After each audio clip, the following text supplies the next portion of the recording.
श्री शंकराचार्य जी द्वारा रचित भवान्य अष्टकम। न तातो न माता न बंधुर्न दाता न पुत्रो न पुत्री न भृत्यो न भर्ता न जाया न विद्या न वृत्तिर्ममेव गतिस्त्वं गतिस्त्वं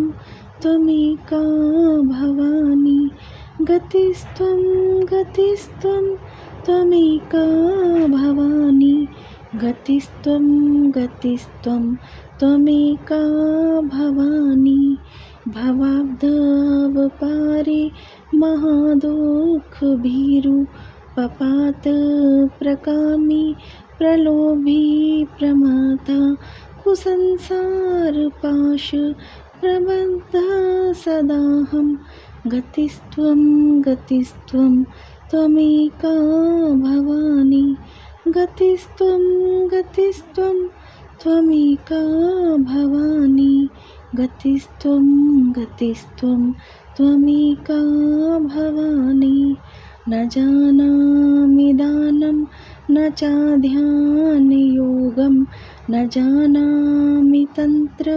न चास्तोत्रमन्त्रं न जानामि पूजा न चान्यासयोगं गतिस्त्वं गतिस्त्वं त्वमेका भवानी गतिस्त्वं गतिस्त्वं त्वमेका भवानी गतिस्त्वं गतिस्त्वं त्वमेका भवानी न जानामि पुण्यं न जानामि तीर्थ न जानामि मुक्तिं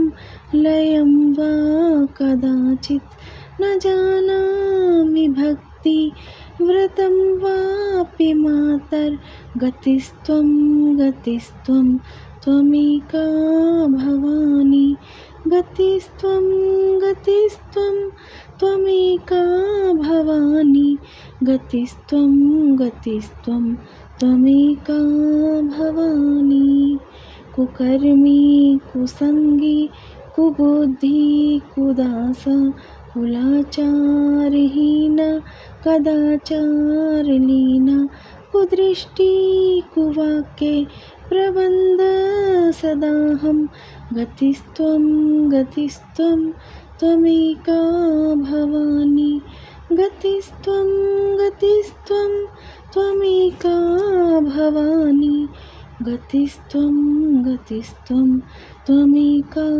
भवानी प्रजेशं रमेशं महेशं सुरेशं दिनेशं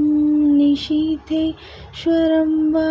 कदाचित् न जानामि चान्यत् सदाहं शरण्ये गतिस्त्वं गतिस्त्वं त्वमेका भवानी गतिस्त्वं गतिस्त्वं त्वमेका